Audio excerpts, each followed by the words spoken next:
admission, you'll come into this very conference room.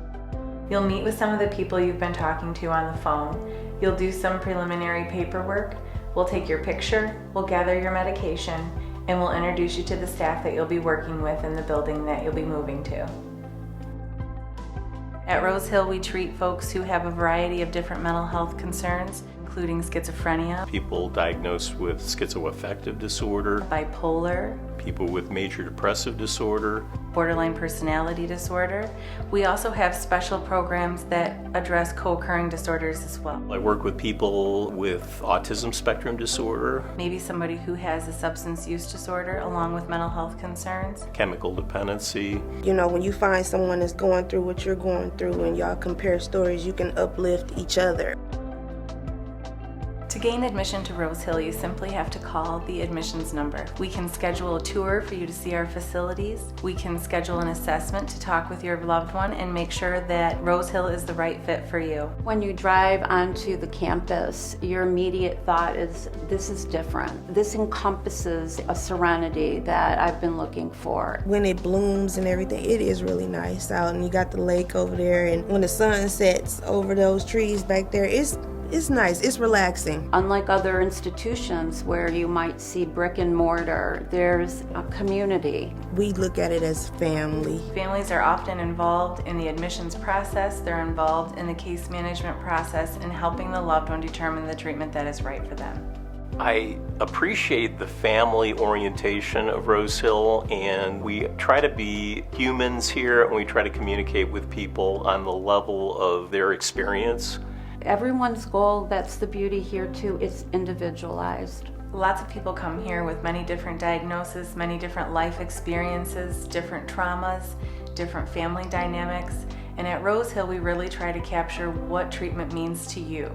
Individualized treatment is the approach that person-centered planning establishes, and it puts the onus or the responsibility on the resident to establish a plan that they're willing to work on. I'm able to set short-term goals as far as weight loss. As clients and residents are here longer, they go through the wellness program, so there have been goals set to maybe exercise more.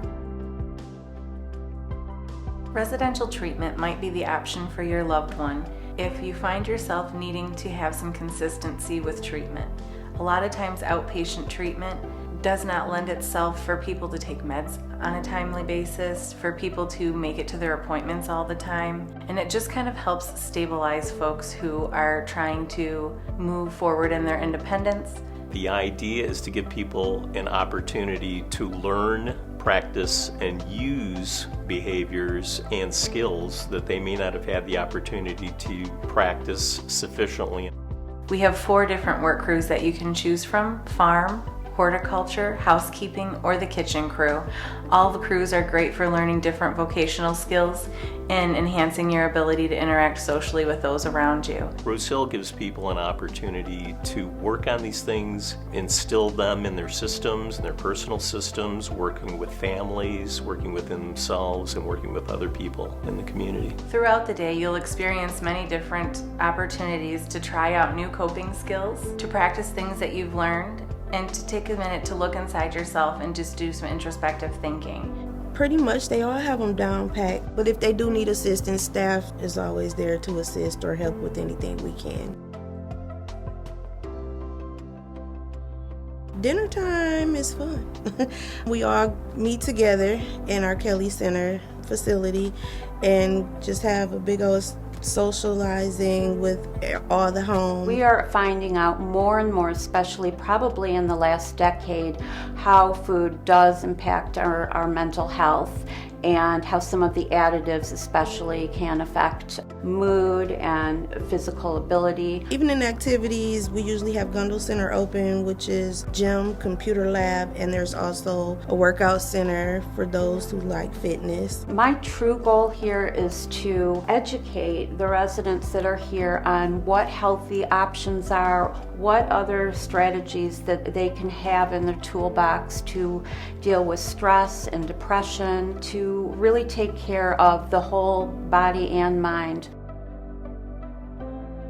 I was thinking how to gauge what success is, and some people might put a number to it, but I don't always consider weight loss as being the ultimate success tool. I've had patients that have had issues with kidney stones that have been kidney stone free. I haven't been here that long, but I have seen some growth in a few people here, and they have left, and it's just to see their confidence build from where I started and met them makes you feel good. It makes you feel like you've done something. I actually received an email yesterday from a previous resident indicating that he's working as a substitute teacher and he's volunteering at a food pantry. He's not been in the hospital for the 2 years since he graduated from Rose Hill. It's a very pleasant message to get from someone.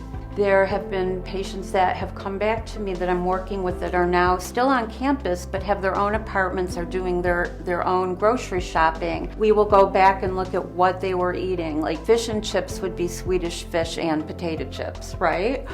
And seeing the transformation. I love helping people. I do. I love meeting new people. I've been told I never meet a stranger, and I kind of believe it now.